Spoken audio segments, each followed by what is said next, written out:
Olá, bom dia mais uma vez, meu irmão, minha irmã da Igreja Batista Regular Esperança em Juazeiro, também querido amigo, querida amiga que tem nos acompanhado aqui, mesmo não sendo membro da nossa igreja, sejam bem-vindos à nossa classe da Escola Bíblica Dominical.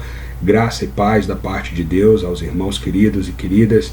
E quando a gente diz graça e paz, eu acho que eu não resisto a fazer esse comentário aqui. A gente tem que entender o que nós estamos dizendo, né? Graça e paz não pode ser um jargão, não pode ser um oi, né? Ei, graça e paz, como que diz oi, né? Nós cristãos temos essa mania e às vezes um costume ruim de desvalorizarmos a palavra de Deus com jargões, né? Quando a gente diz Deus te abençoe, não pode ser um tchau, Deus te abençoe, né? Quando a gente diz graça e paz, não pode ser um oi, graça e paz. Nós precisamos pensar naquilo que nós estamos dizendo. Então, a minha saudação hoje é como Paulo saudava os irmãos em Cristo em muitas daquelas cartas que ele escreveu, dizendo graça e paz da parte do Senhor Jesus Cristo, ou seja, que a bênção do Senhor, que a misericórdia do Senhor, que a bondade do Senhor esteja sobre você, sobre a sua vida, sobre o seu lar, seus dilemas, os seus problemas, porque sem a graça e sem a misericórdia de Deus e a paz do Senhor, que será de nós, na verdade? Então, sejam todos muito bem-vindos mais uma vez à nossa Escola Bíblica Dominical. Hoje, domingo, dia 10 de maio de 2020, aquele que convencionou se chamar do Dia das Mães. Óbvio que tem um interesse comercial por trás disso tudo, mas é sempre maravilhoso lembrarmos das nossas mães. Eu quero saudar aí a todas as mães que estão do outro lado da tela, e que Deus verdadeiramente te faça crescer em graça, em misericórdia, te faça crescer no conhecimento da palavra e lhe torne e nos torne cada dia mais parecidos com o Senhor Jesus Cristo. Deus abençoe você, mãe. Eu já não tenho a minha já partiu, já está com o Senhor desde o ano passado, e a esperança maravilhosa, irmãos, a esperança que essa palavra nos concede, ela é verdadeira, é de que eu verei a minha mãe. Você verá os seus queridos que morreram em Cristo, assim como eu estou te vendo ali. Aliás, melhor do que eu estou te vendo e você está me vendo. Aliás, eu não estou te vendo, mas você está me vendo por meio de um mecanismo, por meio de uma mídia. Mas nós veremos os nossos queridos face a face, assim como veremos a Cristo. Então, essa é a esperança gloriosa. É por isso que nós estamos aqui mais uma manhã, irmãos. Nós não estamos aqui porque somos perfeitos, nós não estamos aqui porque queremos entretenimento, diversão, queremos ocupar o nosso tempo domingo de manhã. Ninguém está aqui do outro lado porque é mestre ou exemplo em qualquer coisa. Nós estamos aqui pela graça e pela misericórdia de Deus, para aprendermos juntos sobre a sua santa palavra. Então, essa rica e viva esperança é que nos move, é que move o cristão num dia como hoje, num dia de domingo, que verdadeiramente a graça e a paz de Cristo faça a diferença nesse domingo, como todos os outros dias da nossa vida. Bem, eu quero contextualizar aqui, depois de já saudar também todas as mães nesse domingo 10 de maio, Dia das Mães, contextualizar o que nós estamos estudando de uma maneira rápida. Vou fazer mais uma revisão, como todos os domingos. Estamos estudando esse livro, Disciplinas Espirituais para a Vida Cristã. Sempre lembra que ele não está em formato de livro, né? Está em formato de PDF, impresso. Você pode fazer isso também, baixar lá no site da Imprensa Batista Regular, em PDF, ou você pode adquirir o livro também. E é importante contextualizar o que é disciplina e a importância da disciplina e por que nós estamos estudando isso. Nós, pela nossa natureza, nós, pela nossa própria inércia, nós nunca teremos disciplina. Essa é a verdade. A disciplina é algo que parece que nos soa de uma maneira coercitiva, de uma maneira que vem nos privar, vem nos tolir, vem nos cortar de algumas coisas que são agradáveis e são importantes para nós. Mas não é isso. Disciplina, nós já vimos, vem do latim disciplinae, que quer dizer treinamento. Então, quando nós estamos falando de disciplinas espirituais, nós estamos falando de treinamento cristão, discipulado, treinamento na palavra, aprendizado sobre aquelas bases e aqueles fundamentos determinantes para o nosso crescimento em graça e conhecimento da fé. E o objetivo da disciplina é sempre o mais importante. A disciplina em si, ela nos parece pesada, isso já disse Paulo escrevendo a sua carta, mas ao final nós temos a clareza do benefício que a disciplina nos traz, e nós precisamos enxergar esse final. Qual é esse final da disciplina espiritual? É sermos conforme Cristo é.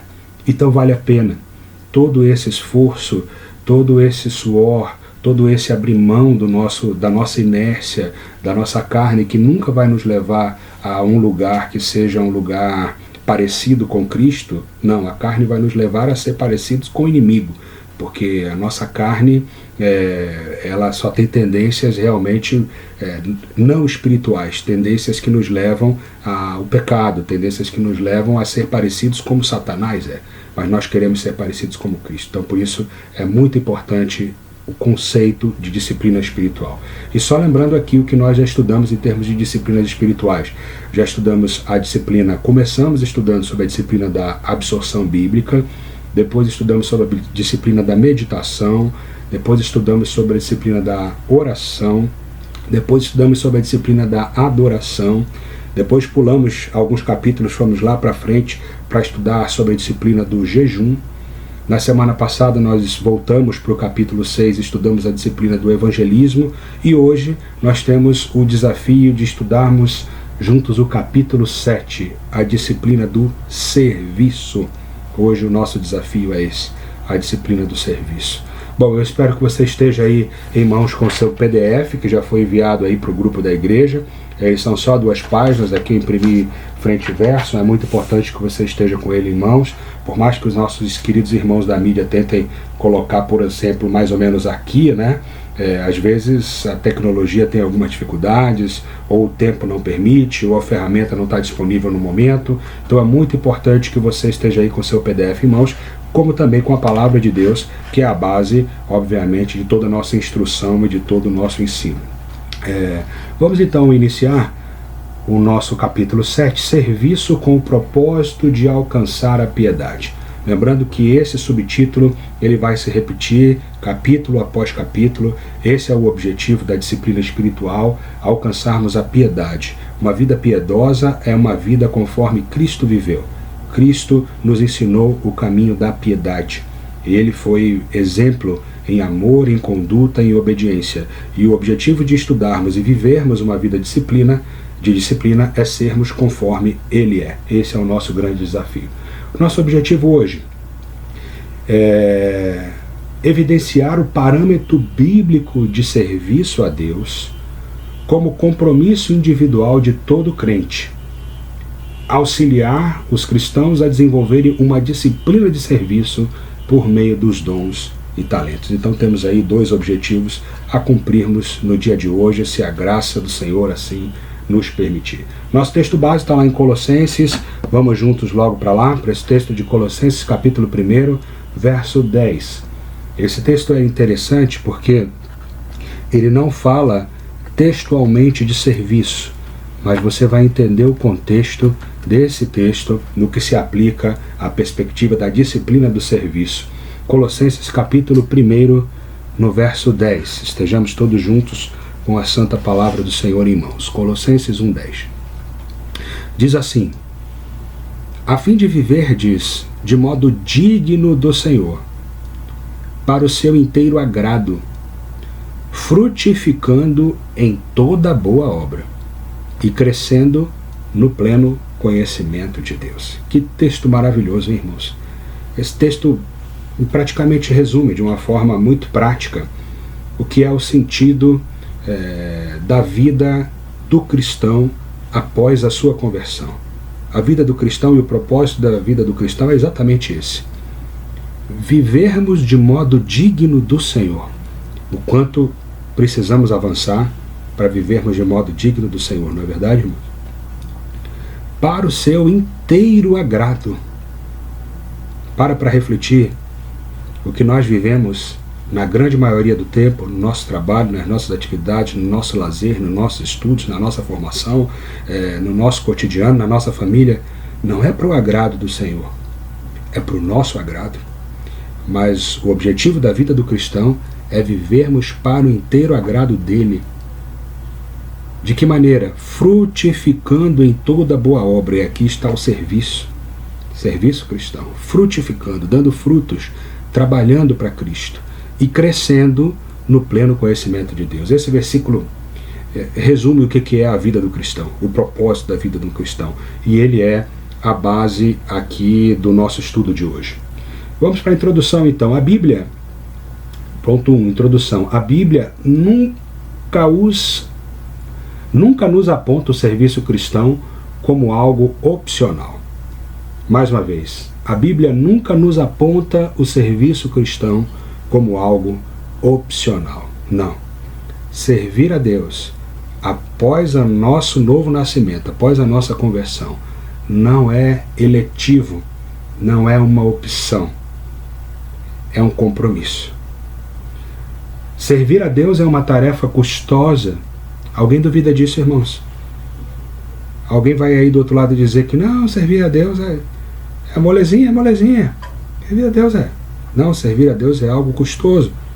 É algo que vai exigir de nós renúncia. É algo que vai exigir de nós abrir mão de uma série de coisas, passar por cima dos nossos desejos, engolir muita mosca.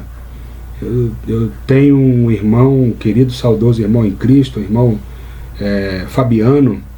Tempo que a gente não se vê, velhinho, perdoe o velhinho aí, era como nós nos tratávamos lá na adolescência, né? Mas a gente conversava e eu dizia isso para ele, falar: Fabiano, ser cristão é papar mosca, é engolir sapo, porque é isso que a palavra de Deus nos diz, né?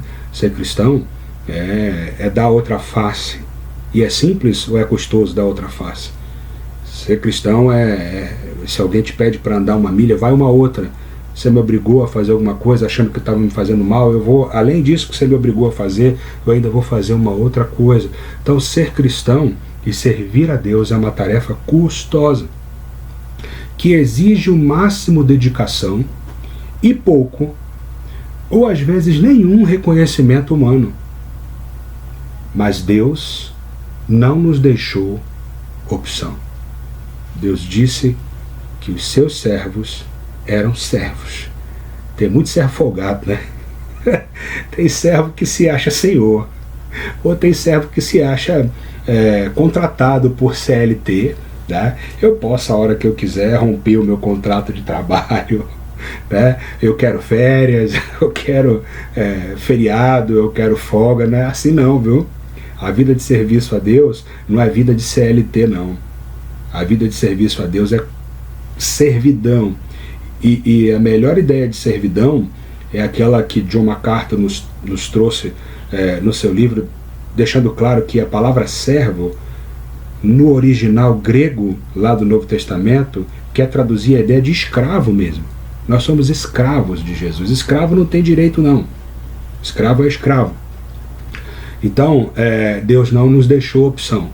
Nós servimos como escravos, mas nós não servimos como escravos a um senhor tirano, a um senhor desleal, a um senhor maldoso.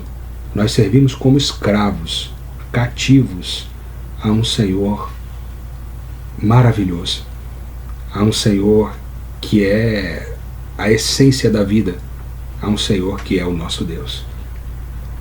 Apesar do compromisso, o verdadeiro discípulo não serve a Deus por obrigação, mas por puro deleite. Essa é uma grande verdade para a gente introduzir aqui, irmãos, a nossa perspectiva de análise do discipulado e da disciplina da adoração. O cristão, ele tem esse dever, esse compromisso, ele é cativo ao serviço a Deus. Mas esse serviço que ele faz a Deus não lhe desce de uma maneira amarga, lhe desce como um prazer, lhe desce como um deleite. Isso é aquela inexplicável circunstância espiritual que quem está de fora não vai conseguir entender. Como é que esse camarada consegue passar 4 horas por dia dentro de uma igreja, sentado ali no banco, 2 no domingo de manhã, 2 no domingo à noite? Cansa isso não? Ficar ali todo o tempo ali, fica ali e não faz nada porque está se preparando para a escola bíblica dominical, e durante a semana só quer ficar ouvindo música cristã e tem a palavra de Deus ali, aquele livro preto para ficar estudando, lendo o tempo todo. Esse negócio não cansa não fica monótono não, isso aí, não. Porque como está dizendo aqui, o discípulo não serve a Deus por obrigação, mas por puro deleite, por puro prazer. O cristão verdadeiro, sem essas coisas, sem a leitura, sem a disciplina da oração, sem o serviço, o cristão verdadeiro se sente completamente vazio e a vida completamente sem sentido. Como isso é possível? Porque pela graça e pela misericórdia de Deus, nós fomos transformados.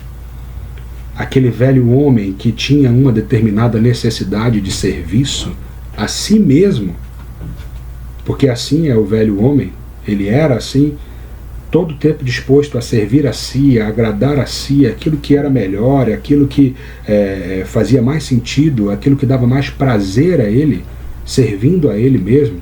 Aquele velho homem passou, aquele velho homem morreu, e em novidade de vida agora, nós servimos também, não a nós, mas a um Deus soberano, a um Deus que deu a sua vida por nós. E esse serviço, ele não é penoso, os seus mandamentos não são penosos, é o que diz a palavra de Deus. Esse serviço é um deleite, é um prazer, é como se fosse uma alegria maravilhosa ser escravo. Percebe isso? Essa é a grande verdade do serviço a Deus e essa é a grande verdade da nossa vida, da nova vida. É maravilhoso e é espetacular, é maravilhosamente saboroso ser um escravo de Deus. E assim nós encerramos essa introdução.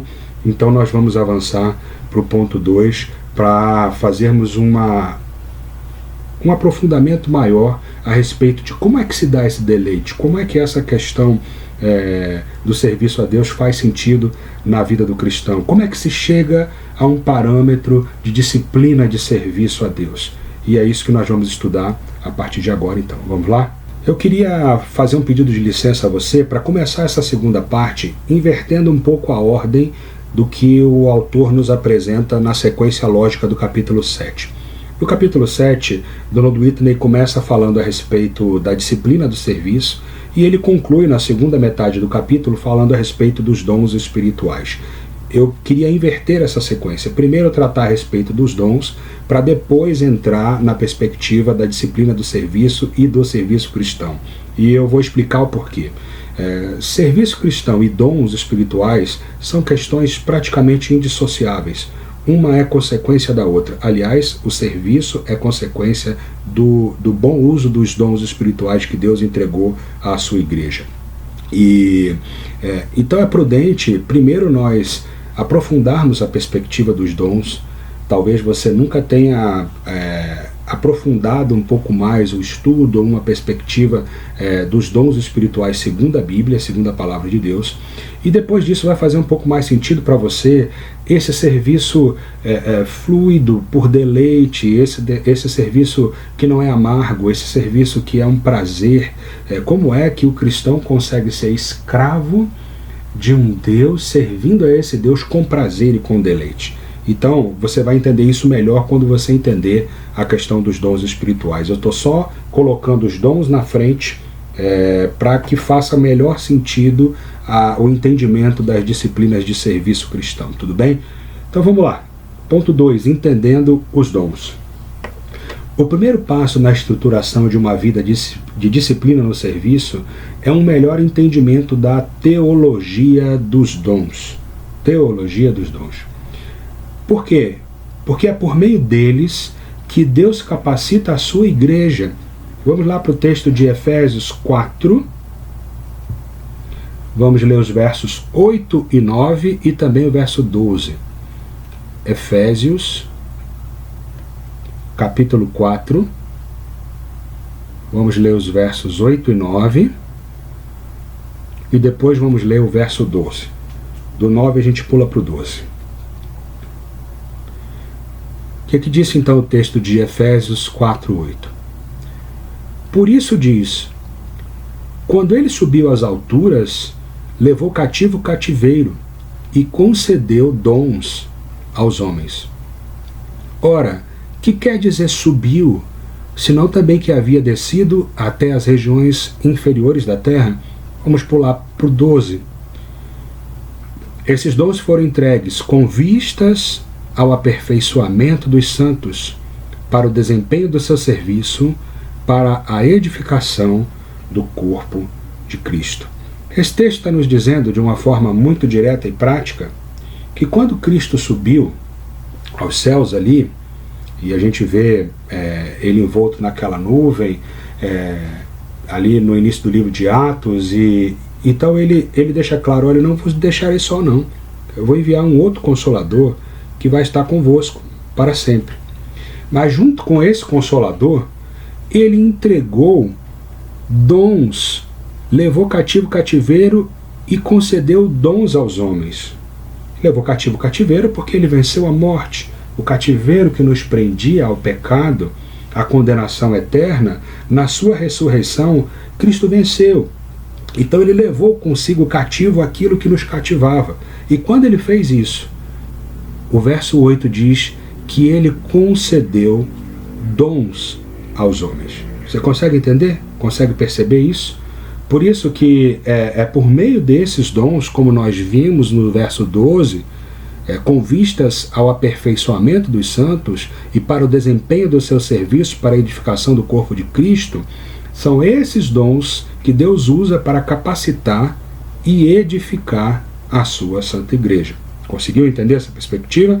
Vai acompanhando o raciocínio, porque é muito importante você entender isso. Primeiro ponto, primeiro passo da estruturação de uma vida de disciplina no serviço é um melhor entendimento da teologia dos dons, porque é por meio deles, dos dons, que Deus capacita a sua igreja. Ponto 2 do ponto 2. Todo cristão foi capacitado por Deus com um dom ou dons no ato do seu nascimento ou do seu novo nascimento. Veja então o verso 7, que está aí acima. Nós vamos gastar um pouco de tempo agora nesse texto de Efésios 4, tá? Mantenha a sua Bíblia aberta aí. Efésios 4, 7. E a graça foi concedida a cada um de nós segundo a proporção do dom de Cristo. A graça foi concedida a cada um de nós. Cada um de nós temos pelo menos um dom. Alguns têm mais de um. Mas pela Bíblia, pela palavra de Deus, eu posso garantir a você que você tem pelo menos um dom entregue por Deus. E o que é dom? Dom é uma capacitação especial, sobrenatural, entregue por Deus para que o homem possa servi-lo na edificação do corpo de Cristo.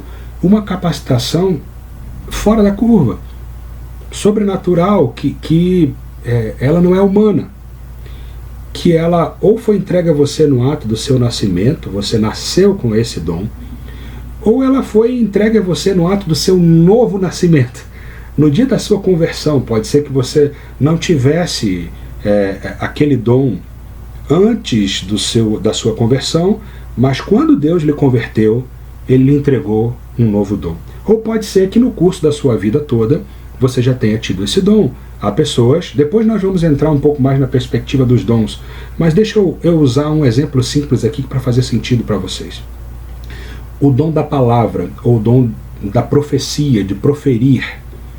Há pessoas que desde menino se entendem como as pessoas que têm essa facilidade de se comunicar, esse dom da palavra, e essas pessoas você vai vendo ali que desde pequenininho é aquele que senta ali, não, deixa eu falar, né? Muitas vezes no grupinho da escola, da igreja, você vê que aquela pessoa que está sempre à frente, que está sempre ali, né? E esse dom que foi entregue, ele vai sendo desenvolvido no curso da sua vida. Há pessoas que você vê claramente esse dom desde o nascimento. Há outras que parece que depois da conversão foi que apareceu um novo Ricardo, um novo homem, uma nova personalidade, né? Um novo caráter, para falar melhor, né? E a pessoa passou a ter uma capacitação super diferenciada que não apresentava ter antes. Por exemplo, às vezes a pessoa era extremamente rude, alguém extremamente agressivo, alguém implacável, como o apóstolo Paulo, e que de repente depois da sua conversão se torna alguém sensível, alguém amável, alguém preocupado com a igreja, preocupado com os outros, alguém que possivelmente tem um dom de serviço, um dom de servir. Então aquele velho homem, que era um homem desde seu nascimento rude e bruto, de repente se transforma em alguém maravilhosamente manso e maravilhoso. Não estou dizendo que Paulo era assim não, tá certo? Eu estou só usando um exemplo para que você perceba que às vezes esse dom é entregue a partir do momento do seu novo nascimento. Há dons que você já nasceu com ele e há dons que são entregues a partir do momento do seu novo nascimento. Veja aí, então o texto de Efésios 4, de 12 a 15. Estamos na mesma página. Mais uma vez, lendo o que é dom. E é importante que você acompanhe aí. Dom é uma capacitação especial, sobrenatural, entregue por Deus para que o homem possa servi-lo na edificação do corpo de Cristo. É muito importante que se diga isso. O dom e o propósito do dom não é para você, é para Cristo. E é para a edificação da igreja. É para isso que existe o dom. O dom não é para você colher frutos e louros para si. O dom é para render glórias e graças a Deus. Então, veja os versos 12 a 15 do capítulo 4 de Efésios. Com vistas, porque os dons foram dados, né, com que objetivo? Com vistas ao aperfeiçoamento dos santos, para o desempenho do seu serviço, para a edificação do corpo de Cristo, até que todos cheguemos à unidade da fé e do pleno conhecimento do Filho de Deus, à perfeita varonilidade, à medida da estatura da plenitude de Cristo, para que não mais sejamos como meninos, agitados de um lado para outro e levados ao redor por todo o vento de doutrina, pela artimanha dos homens, que pela astúcia com que conduzem ao erro, mas seguindo a verdade em amor, cresçamos em tudo naquele que é o cabeça, Cristo. Percebe? Isso é dom. E esse é o propósito dos dons. Até que cheguemos à unidade da fé e do pleno conhecimento do Filho de Deus, à perfeita varonilidade, à medida da estatura da plenitude de Cristo. Que desafio! Esse é o propósito da disciplina espiritual. Até que cheguemos à unidade da fé, do pleno conhecimento do Filho de Deus, à perfeita varonilidade, à medida da estatura da plenitude de Cristo. E é para isso que os dons foram dados. Os dons foram entregues exatamente para isso, para a edificação do corpo de Cristo na igreja, para que esse propósito de Deus se cumpra na minha e na sua vida. De maneira geral, os cristãos tradicionais ou reformados usam, em sua maioria, duas listas de dons apresentados na palavra de Deus. Deixa eu trazer um esclarecimento aqui para você a esse respeito, porque certamente a questão da teologia dos dons, ela obviamente não é uma unanimidade entre as denominações das igrejas. Você vai ter denominações tradicionais ou reformadas, como são os batistas tradicionais, os presbiterianos tradicionais, e outros que seguem essa linha, metodista, etc., que pensam de uma determinada maneira. E você vai ter os pentecostais e neopentecostais que pensam de uma outra maneira. Eu queria só, a início de conversa, esclarecer para você quais são as diferenças, porque isso é importante também a gente estar alinhado aqui. Todos os dons que a palavra de Deus trata como dons, eles são bíblicos.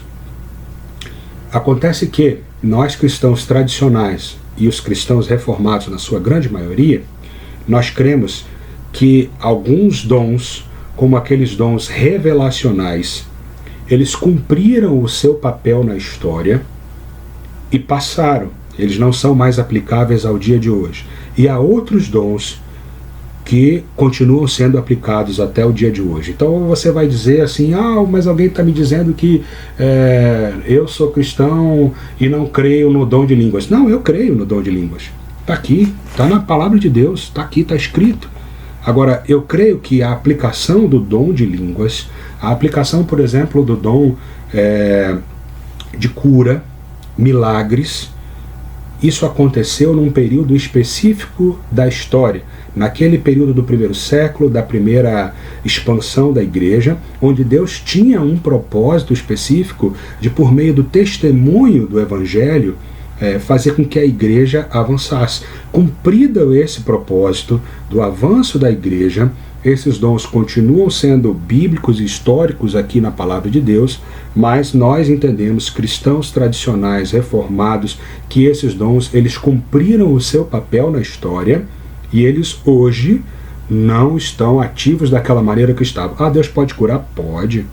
Deus pode falar com você da maneira mais inusitada possível? Pode. Usou uma mula para falar com Balaão? Não pode usar uma parede para falar comigo? Pode. Na hora que ele quiser, do jeito que ele quiser. Mas não são dons que estão ativos nos dias de hoje, como estavam tão ativos assim ali no passado.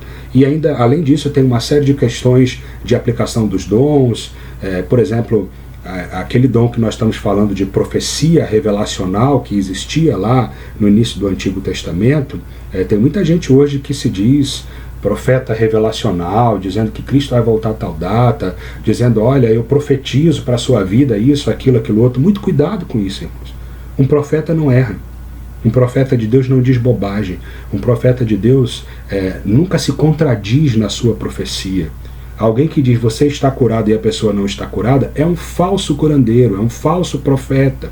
Tá? Então, por isso que nós precisamos desde já fazer esse balanço e essa perspectiva. Todos os dons que a palavra de Deus trata, eles são bíblicos e são verdadeiros. A diferença entre os cristãos neopentecostais e pentecostais para os cristãos tradicionais e reformados como nós é a questão da aplicabilidade desses dons nos dias de hoje. Nós, cristãos tradicionais, cremos que esses dons cumpriram o seu papel na história, ou seja, de revelar a grandeza do Evangelho de Cristo naquele primeiro momento, de revelar de uma maneira sobrenatural que Cristo havia subido aos céus, mas o seu Espírito tinha ficado aqui na terra, e isso servia para testemunho aos homens, para encorajar os homens, para crescimento da igreja. Esses dons cumpriram seu papel e ficaram no seu ponto específico lá da história. Deus pode usar qualquer dom a qualquer momento?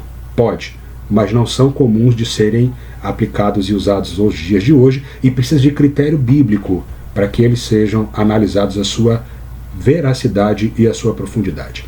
Mas tem uma outra lista de dons, que essa outra lista, nós continuamos crendo nessa lista de dons, como também os pentecostais e neopentecostais creem. Então o que nós vamos apresentar aqui é uma lista com 10 dons em 2 textos bíblicos, que eu queria que você prestasse muita atenção. Desses 10 dons, nós cremos que você pelo menos tem um deles. É isso que a palavra de Deus nos diz. Quanto aos outros, que são aqueles dons que nós falamos revelacionais, já expliquei para vocês. A ideia é de que esses dons, a ideia teológica nossa é de que esses dons cumpriram o seu papel no objetivo do propósito que Deus os instituiu, e eles cessaram, e eles pararam. Esses outros não, esses outros continuam valendo até os dias de hoje. Essas 2 listas, irmãos, estão aí em Romanos capítulo 12, versos 6 a 8, e Efésios capítulo 4, versos 11 e 12. Vamos lá para esses textos? Romanos 12, 6 a 8, e depois nós vamos para Efésios. Romanos 12, 6 a 8. Romanos 12, 6. Preste atenção no texto, o que ele nos diz? Tendo, porém, diferentes dons, segundo a graça que nos foi dada, percebe? Olha o dom entregue, diferentes dons, e Deus entregou esses dons. Se profecia, seja segundo a proporção da fé. Se ministério, dediquemo-nos ao ministério. Ou que ensina, esmere-se no fazê-lo. Ou que exorta, faça-o com dedicação. O que contribui, com liberalidade. O que preside, com diligência. Quem exerce misericórdia, com alegria. Vamos também para Efésios 4, 11, 12. Nós já estávamos nesse texto, mas nós vamos voltar para ele agora. Efésios 4, 11.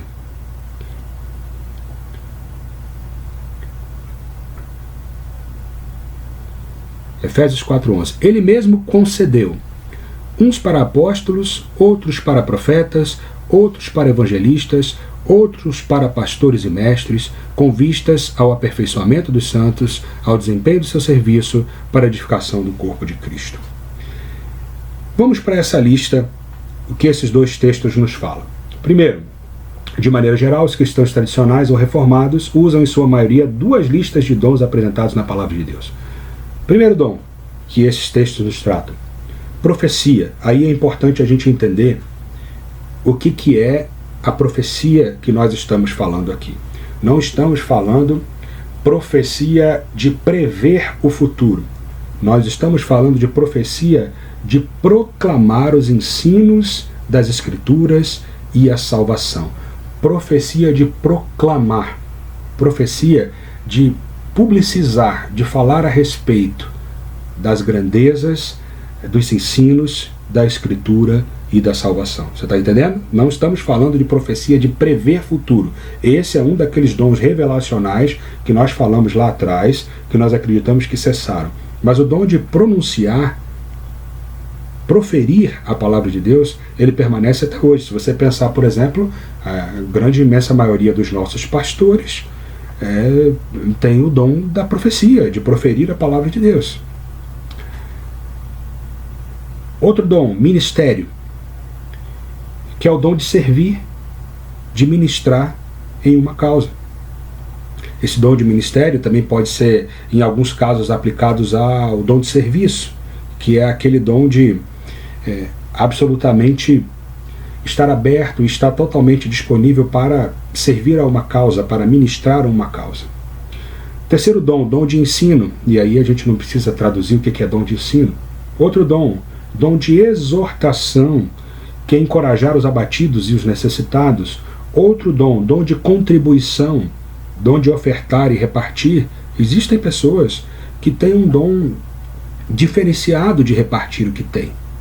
Enquanto alguns são extremamente gananciosos, extremamente egoístas, extremamente olhando para si, avarentos, há outros que entregam até o que não têm.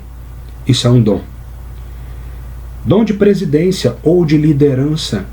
Como não negar que existem pessoas que têm esse dom? Pessoas que são líderes natos. Tem gente que eu brinco com a Ionara que o João Vitor aqui em casa, se a gente não tomar cuidado, ele toma conta. Ele é o chefinho, ele é o líderzinho. Na classe dele, ele diz, não, deixa eu falar, ele é o centralizador, né?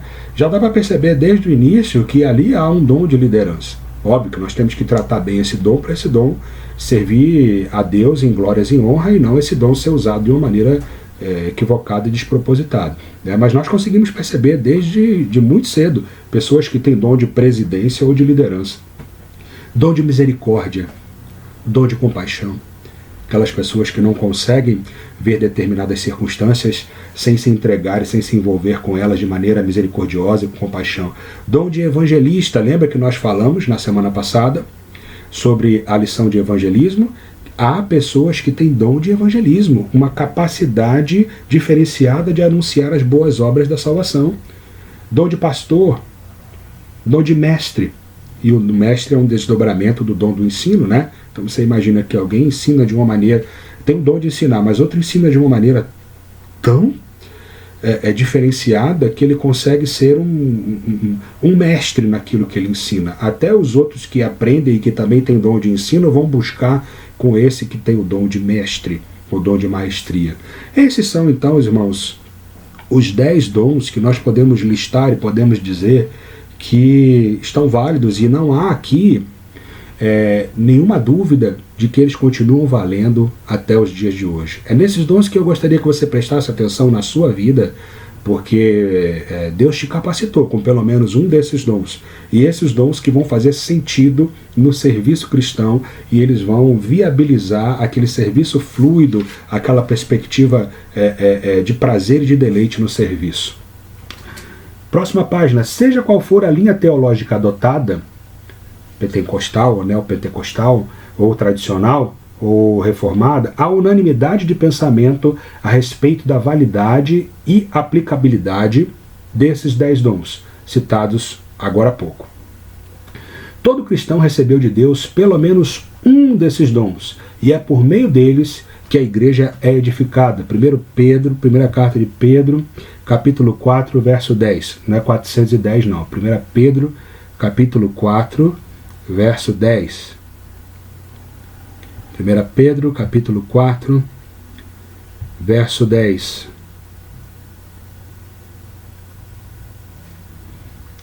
1 Pedro 4,10, o que diz? Servi uns aos outros, cada um conforme o dom que recebeu. Percebe? Servi uns aos outros, cada um conforme o dom que recebeu. É inequívoco, você recebeu dons. A palavra de Deus nos deixa claro, como bons dispenseiros da multiforme graça de Deus. Dedique algum tempo a pensar sobre os dons, conversar com o Senhor em oração, experimente servir em diferentes áreas. Veja, isso é importante, irmão. É muito provável ou possível que você não tenha identificado ainda. Eu não digo que é provável, mas é possível que você não tenha identificado ainda qual é o seu dom. O objetivo aqui não é ficar agora frustrado ou preocupado. Ai, qual é o meu dom, qual é o meu dom? Eu passei muitos anos da minha vida cristã sem conseguir identificar plenamente quais eram os meus dons. Hoje Deus já me deu uma consciência muito mais clara a respeito deles. Mas como isso aconteceu? Servindo a Deus. Você vai servindo em diferentes áreas, em diferentes circunstâncias, e você vai percebendo a maneira como Deus vai lhe introduzindo e vai lhe usando naquelas áreas. Há áreas que você vai perceber que você não tem a menor afinidade. Há circunstâncias de serviço a Deus que você vai dizer, nossa, mas eu não tenho jeito para isso aqui não é para mim, eu não me sinto bem, isso aqui não dá.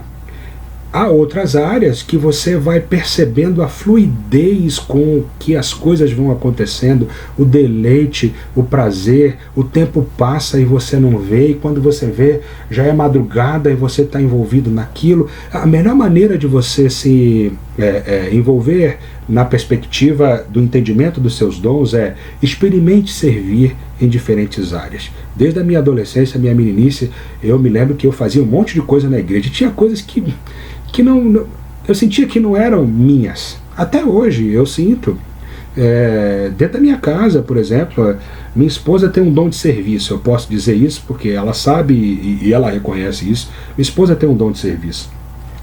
Eu sou muito prático, eu sou muito objetivo, eu sou muito direto. O tempo passa, eu já fico aflito. As coisas para mim têm que ser rápidas. Eu não tenho muito essa sensibilidade do serviço que ela tem. Isso eu reconheço plenamente. Ela me cobra muito isso. Você precisa ser mais sensível. Você precisa estar mais atento às necessidades do outro. Sim, eu preciso, reconheço, confesso, me perdoe se eu já fui insensível com você. Tá bom, meu irmão? Mas essa é um pouco daquelas características que você percebe que possivelmente não são os seus dons. Todo crente precisa estar atento às necessidades do outro e precisa servir ao outro. Isso é inequívoco. Mas eu não vou ter a mesma sensibilidade ao dom de serviço como a minha esposa tem. Por outro lado, eu tenho alguns outros dons entregues por Deus que ela não tem. Ela não gosta de estar à frente das coisas, ela fica um pouco tímida quando ela está à frente da igreja, à frente das perspectivas, e eu tenho uma alegria, eu tenho um prazer nisso, e a gente percebe que isso é o trabalhar de Deus, é o mover de Deus na sua vida, mas isso não é da noite para o dia não, a gente vai entendendo, você vai experimentando, você serve ali, vai numa visita aqui, vai numa ação externa ali, e você de repente não se sente tão encaixado, de repente você está numa outra ministério, numa outra situação da igreja, e você percebe que aquilo é o que te dá uma alegria diferenciada, embora você nunca possa rejeitar nenhum serviço na igreja, não é isso que eu estou dizendo, eu estou só esclarecendo para você como é que essa questão dos dons vai ficando mais clara. Eu tenho algumas alegrias e alguns prazeres no serviço a Deus, que por exemplo minha esposa não tem, porque são perceptivelmente dons entregues por Deus. Ela tem prazer e alegria e aprofundamento e percepção em outros tipos de serviço que talvez eu não tenha, porque fazem parte de dons entregues por Deus à vida dela. Porém, muito importante, nenhum serviço cristão deve ser negligenciado, ainda que você não considere como sendo o seu dom. Aqui é só uma maneira de entender e experimentar serviços e situações diferentes para que você possa ficar um pouco mais à vontade e dizer, olha, Senhor, realmente faz sentido, será? Eu estou começando a perceber e entender que o Senhor me deu uma capacidade, um prazer e uma alegria diferenciada em fazer isso. É um bom caminho para você ir entendendo os dons que Deus te deu. Porque é por meio da prática que a revelação do seu dom se evidencia. E assim a gente encerra esse penúltimo ponto do ponto 2. Por meio do seu dom, que o serviço a Deus se tornará um deleite em sua vida, resultando em glórias ao Senhor. É isso, irmão. É por meio do seu dom. A gente precisa servir em todas as circunstâncias. Às vezes tem uma visita, uma situação A, B ou C que você reconhece que não é tanto a sua afinidade. Eu vou usar o exemplo das pessoas mais tímidas, né? Às vezes as pessoas tímidas precisam ir à frente da igreja porque vão ali no momento missionário, porque é alguma outra coisa, mas de repente não é assim o que deixa a pessoa mais confortável. Talvez ela quer que aquele momento acabe logo, né? E ela vai ali e anda rapidinho, depois, ufa, eu desci, passou esse momento, passou esse ponto. Por outro lado, alguém que tem ali um dom de ensino, de proferir, de estar à frente, de liderar e tal, você tem até que tirar o camarada dali da frente. Bora aí, ó, tá atrasando tudo, tá gastando mais tempo do que aquele que é o necessário, e você tá atrasando a programação. Por quê? Porque a pessoa não vê o tempo passar. Assim é quando você está ministrando seus dons. É um prazer, é um deleite, e é por meio deles que Deus vai edificando a sua igreja, vai fazendo com que o serviço seja agradável, o serviço seja prazeroso e o serviço redunde em glórias a Deus.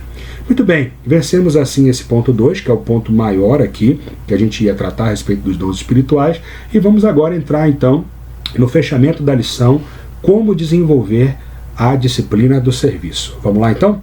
Nós vamos entrar agora no fechamento da lição propriamente. Esse fechamento, ele vai fazer todo sentido quando a gente encaixar agora com o raciocínio da teologia dos dons, que nós acabamos agora há pouco de fazer um overview, vamos dizer assim. A teologia dos dons ela tem desdobramentos muito grandes, e não vai dar para em 20 minutos, 30 que seja, na metade de uma classe de escola bíblica dominical, para a gente esgotar o assunto. Mas eu espero que você tenha conseguido pelo menos entender a base da teologia dos dons, para que você una isso à perspectiva da disciplina do serviço cristão. Como desenvolver a disciplina do serviço? Aqui nós estamos trazendo alguns parâmetros para que essa disciplina ela fique enraizada nas nossas vidas. Primeiro deles, inicialmente tenha na sua mente que Deus não chama ninguém à ociosidade, mas espera que todos os seus servos verdadeiramente o sirvam. João capítulo 5, 17. Esse versículo é profundo, ele nos tira da nossa zona de conforto, e nós precisamos nos confrontar com a palavra de Deus. João 5,17. O que o Senhor Jesus disse? Mas ele lhes disse: meu Pai trabalha até agora, e eu trabalho também.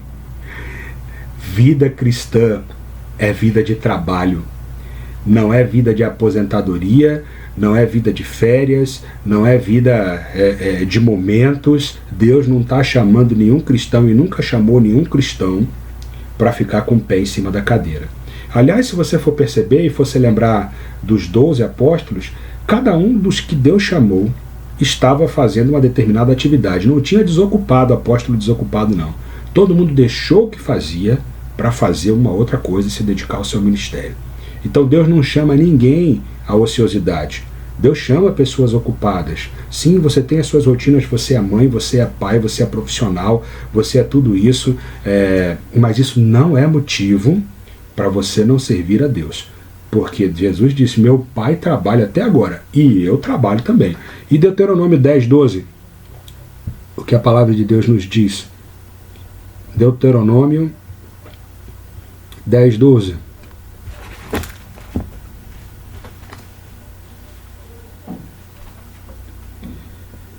Agora, pois, ó Israel, que é que o Senhor requer de ti?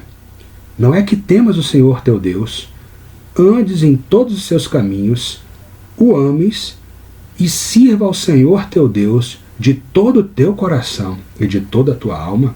Servir ao Senhor teu Deus de todo o teu coração e de toda a tua alma. Deus não chama ninguém à ociosidade, irmãos. É a primeira questão que nós temos que ter claro na nossa mente, na perspectiva da disciplina do serviço. Seja a sua vida do jeito que for, tenha você os compromissos de vida que você tiver, os compromissos de vida que você tiver. Você é chamado a trabalhar para Deus. Em qualquer que seja o seu parâmetro de vida, você é chamado a trabalhar para o Senhor. Lembre-se de que servir a Deus é algo muito sério, irmãos. Servir a Deus não é brincadeira, não. Os parâmetros do Senhor são elevados. Jeremias 48:10. Esse texto nos aperta também. Jeremias 48:10. Veja o que o profeta disse. Maldito aquele que fizer a obra do Senhor relaxadamente. Maldito aquele que fizer a obra do Senhor relaxadamente. Servir a Deus é sério, irmãos. Servir a Deus não é algo que a gente possa fazer aqui um meia-boca, fazer aqui algo simples, fazer algo para dar uma tapeada, fazer algo porque não deu para fazer nada melhor. Não, para servir a Deus nós temos que nos concentrar, nós temos que nos dedicar, nós temos que suar. Leva tempo estudar uma classe de escola bíblica dominical, leva tempo, irmãos. Vocês não têm ideia quanto tempo durante a semana a gente gasta estudando, aprofundando, para chegar aqui 50 minutos, 1 hora de conversa. É muito tempo, leva tempo. E essa é a perspectiva que nós temos que entender. É algo sério que nós não podemos fazer assim na base do tapinha. Óbvio que tem circunstâncias que você absolutamente não conseguiu ter um momento mais aprofundado por razões outras na sua vida. Vamos dizer que a sua semana foi uma semana onde você caiu doente, onde você teve sérios problemas, sérias dificuldades, e vai chegando o dia de domingo e você tem um ministério na igreja e absolutamente não teve espaço para você fazer algo mais diferenciado. Isso são fruto das circunstâncias. Mas você muitas vezes vai dizer, não, eu não tive tempo, porque você colocou o seu sono, você colocou o seu lazer, você colocou o seu deleite, o seu conforto, o jogo de futebol, o que quer que seja, que nem tem mais agora, né? Agora as pessoas têm mais tempo por conta do isolamento social, mas mesmo com o isolamento social, mesmo quem não está trabalhando em áreas essenciais, vai continuar alegando que está faltando tempo na vida para servir a Deus. Não, irmãos, servir a Deus é algo sério. Maldito aquele que fizer relaxadamente. É isso que nós precisamos entender quando nós estamos falando da disciplina do serviço. Terceiro ponto do ponto 3. Preste atenção aos seus dons e talentos entregues por Deus. Eles lhe apontam o caminho natural do serviço. Nós lemos o texto de 1 Pedro 4:10. Vamos mais uma vez para esse texto, porque é importante que fique claro essa perspectiva dos dons aplicados ao serviço. 1 Pedro 4:10, servi uns aos outros, cada um conforme o dom que recebeu. Tenha isso claro na sua mente, irmãos. Preste atenção nos seus dons e talentos. É por meio deles que você vai servir a Deus de uma maneira muito mais produtiva. É por meio deles que você não vai fazer uma obra relaxada. É por meio deles que você vai ter prazer e deleite naquilo que você está fazendo, que o tempo vai passar e você não vai ver, que você vai amar servir a Deus. Por meio dos seus dons e talentos, você não vai conseguir ficar sem servir a Deus segundo os seus talentos. Você vai perceber que à medida que você for entendendo quais são os seus dons e os seus talentos, você absolutamente não vai conseguir ficar sem servir a Deus, sem colocá-los à disposição de Deus. Se isso acontecer, você vai sentir uma tristeza, você vai sentir um vazio, porque você queria estar empregando algo para servir a Deus por meio das capacitações que Ele lhe deu e você não está conseguindo fazer. É por esse caminho que Deus nos faz servir de maneira fluida, que Deus nos faz escravos deleitosos, escravos que têm uma grande alegria e um grande prazer de servir a Deus por meio dos seus dons e por meio dos seus talentos. Saiba que você deve oferecer a Deus o seu melhor, o melhor a Ele. Mas não é o que você faz, e sim quem lhe apresenta diante de Deus que credencia o seu serviço. Ah, irmãos, que coisa importante. Nós precisamos fazer o melhor, nós precisamos estar o mais dedicados possíveis. E isso, via de regra, vai vir por meio dos seus dons. Mas não é o seu dom que vai apresentar alguma coisa agradável diante de Deus. Isaías disse que as nossas melhores obras são para Deus como trapo de imundície. Nem o seu dom, nem o seu talento vai conseguir apresentar diante de Deus um serviço que agrade a Ele. Não vai. É quem apresenta esse serviço. É por meio de Cristo, do sangue remidor dele, é por meio da intermediação do Espírito Santo, que intercede por nós com gemidos inexprimíveis, que esse serviço chega com um aroma agradável na presença de Deus. É isso que esse ponto está deixando claro aqui. Não é o que você faz, e sim quem lhe apresenta diante de Deus, quem credencia o seu serviço. Reflita que servir a Deus ocasionalmente, ou quando nos for conveniente, não passará despercebido no dia da prestação de contas. Queridos, que coisa séria e que coisa profunda. Servir a Deus não é algo de ocasião. Servir a Deus não é algo eletivo ou opcional, agora eu quero, depois eu não quero, agora eu me chateei com o irmão na igreja, agora eu não faço mais. Não, agora eu vou deixar que se virem, porque uma hora vão recorrer a mim de novo. Não, servir a Deus não é isso, irmãos. Servir a Deus não é ocasional, ou quando nos for conveniente. Isso é muito importante também. Às vezes eu quero servir a Deus porque isso vai me colocar em evidência, isso vai me gerar ali uma massagem no ego, se eu estiver ocupando um cargo tal, uma outra perspectiva, ou isso vai trazer algum tipo de vantagem para mim, esse ministério, seja qual for o tipo de vantagem que você estiver imaginando. Não, isso absolutamente não. Veja o que diz o texto de Mateus 25, não vai passar despercebido a nossa negligência em relação ao nosso serviço no dia da prestação de contas. Mateus 25, a parábola dos talentos. Mateus 25, do verso 14 ao verso 30. Texto grande, irmãos, mas eu queria ler aqui rapidamente, tá? Nós já vamos terminar em mais 10 minutos no máximo, a gente termina essa classe. Mas observe esse texto que eu gostaria de ler, versículo após versículo, porque ele vai fazer sentido para você.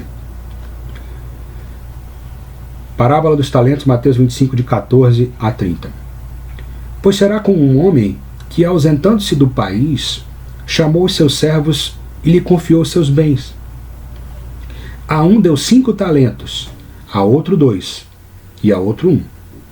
A cada um segundo a sua própria capacidade. Isso é muito importante. Deus distribui dons e talentos segundo aquilo que é adequado a cada um. E o final do verso 15 diz que depois de distribuir esses dons e talentos, ele partiu. O que recebera 5 talentos saiu imediatamente a negociar com eles e ganhou outros 5. Do mesmo modo que recebera 2, ganhou outros 2. Mas o que recebera 1, saindo, abriu uma cova e escondeu o dinheiro do seu senhor. Depois de muito tempo, voltou o senhor daqueles servos e ajustou conta com eles. Então, aproximando-se do que recebera 5 talentos, entregou outros 5, dizendo: Senhor, confiaste-me 5 talentos, eis aqui outros 5 talentos que ganhei. Disse-lhe o Senhor: muito bem, servo bom e fiel, foste fiel sobre o pouco, sobre o muito te colocarei, entra no gozo do teu Senhor. E aproximando-se também o que recebera 2 talentos, disse: Senhor, 2 talentos me confiaste, aqui tem outros 2 que ganhei. Disse-lhe o Senhor: muito bem, servo bom e fiel, foste fiel no pouco, sobre o muito te colocarei, entra no gozo do teu Senhor. Agora preste atenção. Chegando por fim, o que recebera 1 talento, disse, aí começam as nossas desculpas humanas: Senhor, sabendo que és homem severo, que ceifas onde não semeastes, e ajunta onde não espalhaste, receoso escondi na terra o meu talento, aqui tens o que é teu. Respondeu-lhe, porém, o Senhor: servo mau e negligente, sabias que ceifo onde não semeei e ajunto onde não espalhei? Cumpria, portanto, que entregasses o meu dinheiro aos banqueiros, e eu, ao voltar, receberia com juros o que é meu. Tirai-lhe, pois, o talento, e dai-o ao que tem 10, porque a todo o que tem se lhe dará, e terá em abundância. Mas a que não tem, até o que tem lhe será tirado. E o servo inútil, lançai-o para fora, nas trevas, ali haverá choro e ranger de dentes. Irmãos, Deus entregou a você dons e talentos. O que você está fazendo com isso? Você está multiplicando? Está gerando frutos para o seu Senhor? Ou está enterrando o talento e o dom que Deus lhe deu? Isso é sério, irmãos. É essa atitude reprovável por Deus aqui ao final do verso 30. O servo inútil lançai-o fora nas trevas, ali haverá choro e ranger de dentes, até o que tem lhe será tirado. Deus não lhe deu dons e talentos para você gastar para si, usar em seu próprio benefício, ou para você usar se você quiser, ou se você achar conveniente. Não. Deus lhe deu dons e talentos para que eles edifiquem a outros, para que eles multipliquem, em que eles façam a igreja crescer e se desenvolver. Lembre-se que amar ao próximo é uma das mais genuínas formas de servir a Deus. Mateus 25:40. Estamos aí próximo do texto. Mateus 25:40. O rei respondendo lhes dirá: em verdade vos afirmo que, sempre que o fizestes a um desses meus pequeninos irmãos, a mim o fizestes.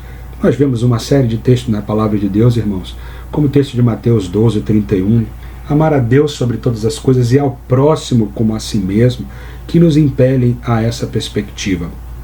Tenhamos nós dom de serviço ou não, reconhecidamente aos que têm o dom de serviço, isso será mais perceptível, isso será mais prático, isso será mais prazeroso, mas independente que você não tenha o dom de serviço, amar ao próximo é uma das mais genuínas formas de servir a Deus. Lembre-se disso. Por fim, nós devemos servir a Deus de que maneira? Movidos pela gratidão. Está aí o texto de 1 Samuel 12:24. Precisamos nos lembrar que nós éramos perdidos, cegos, perdidos, quando o Senhor nos estendeu a sua mão. Esse belo cântico. Eu era pobre e perdido. Então, lembre-se, irmãos, de onde você veio e por gratidão, sirva a Deus. Sirva a Deus também movido pela alegria. Alegria. Salmo 100, versículo 2, servi ao Senhor com alegria, apresentai-vos diante dele com cântico. Nós precisamos servir ao Senhor de maneira alegre, não de maneira pesarosa. Então você indo para a igreja, eita, o pastor chamou, e tal. Isso é sinal, irmãos, de que há algo muito errado na nossa vida espiritual. Precisamos servir a Deus com alegria. Precisamos servir a Deus movidos pelo amor. Irmãos, não há combustível melhor para o serviço do que o amor. Aliás, não há combustível melhor para qualquer coisa na vida espiritual do que o amor. Precisamos servir a Deus movidos pelo amor. Precisamos servir a Deus em humildade de vida, irmãos. não com serviço farisaico. O serviço farisaico é aquele serviço que visa os holofotes, é aquele serviço daquele homem da parábola do fariseu e do publicano que chegava lá no templo e: Senhor, eu jejuo 2 vezes por semana, dou o dízimo de tudo quanto tenho orgulhosamente. Isso é serviço farisaico, é servir a Deus para se apresentar de alguma determinada maneira. Não, sirva a Deus em humildade, ainda que ninguém veja, ainda que ninguém perceba, ainda que ninguém reconheça, ainda que você não receba nenhum abraço, nenhuma atitude afetuosa pelo seu serviço. Não é para homens que nós estamos servindo, nós estamos servindo a Deus. E sirva a Deus certo do galardão. Irmãos, o retorno não vai vir aqui na terra. Nós vamos derramar lágrimas, vai ser sofrido, nós vamos precisar nos disciplinar, vamos precisar abrir mão de muita coisa, mas há uma recompensa que nos espera no céu. Nós não servimos para obter essa recompensa, nós servimos pela gratidão, pela alegria em amor, mas há algo que nos aguarda. E isso deve ser também uma espécie de combustível e uma espécie de retroalimentação do nosso serviço. Ainda que não haja reconhecimento, ainda que não haja nenhum tipo de gesto afetuoso ou de gesto que vá em direção do seu serviço de uma maneira reconhecedora, há um galardão, há algo que nos espera. Eu gostaria de encerrar, irmãos, essa classe nesse domingo com essa sentença por parte aí do autor, que em determinado parte do livro, do capítulo 7, ele traz essa frase e eu recortei e coloquei aqui para que nós possamos fazer uma reflexão final. É por isso que servir deve tornar-se uma disciplina espiritual. A carne conspira contra a falta de notoriedade e a mesmice de servir. Mesmice aí entre aspas, e falta de notoriedade também de servir. 2 dos nossos pecados mortais, a preguiça e o orgulho, são totalmente antagônicos ao serviço. Eles embaraçam os nossos olhos, colocam correntes em nossas mãos e pés, para que não sirvamos da forma como devemos servir. Vamos orar? Pai querido, ó Deus de misericórdia, seja conosco, Pai, pecadores, imperfeitos, falhos, tão distantes do Teu padrão. Compadece-te, Senhor, de nós. Por mais que nós queiramos e desejamos servir a um Deus vivo, nós sabemos que nós não temos nem condições de fazê-lo, a não ser por meio do Senhor Jesus e por meio do Teu Espírito que nos apresenta diante do Senhor. Ó Deus, leva-nos a uma vida de serviço verdadeiro diante do Senhor. Um serviço sem interesse, um serviço sem vaidade, um serviço movido pela gratidão, movido pelo amor, um serviço movido pela alegria, Senhor. Ó Deus, perdoa-nos, porque muitas vezes nós servimos em compromisso, e servir em compromisso, apesar de ser correto e ser necessário, às vezes pode nos trazer uma sensação de cansaço, às vezes pode nos trazer uma sensação de estresse. Ó Deus, nós não queremos isso. Nós queremos que o Senhor use dons e talentos entregues a nós para nos fazer felizes e alegres servindo ao Senhor. E que isso redunde, ó Deus, na glorificação do Teu nome. Faz isso por misericórdia, Deus. Faz isso por bondade. Desperta a Tua igreja, Deus. Desperta a Tua igreja a se levantar e caminhar. Desperta aqueles, ó Deus, que estão sentados, que estão parados, que estão sem fazer nada, que estão nesses dias simplesmente na frente do celular, 10, 12 horas por dia, fazendo coisas que não servem de nada, Deus. Porcarias que não nos levam a lugar nenhum. Nos dá, Deus, amor, compaixão. Revela-te a nós por meio dos nossos dons e talentos. Incomoda os nossos corações, Senhor. Faz-nos levantar das cadeiras. Faz-nos sacudir a poeira. Anunciar a Tua palavra, o Teu evangelho enquanto é dia, Senhor. O mundo está perdido. As pessoas estão morrendo e desesperadas e sem esperança. E nós temos a viva palavra de esperança.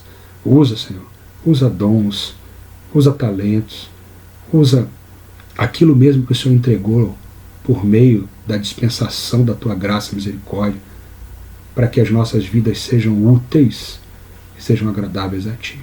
Faz isso por bondade, por misericórdia, apesar de nós. Em nome de Cristo Jesus. Amém. Deus te abençoe, querido. Até a próxima semana, se assim Deus nos permitir.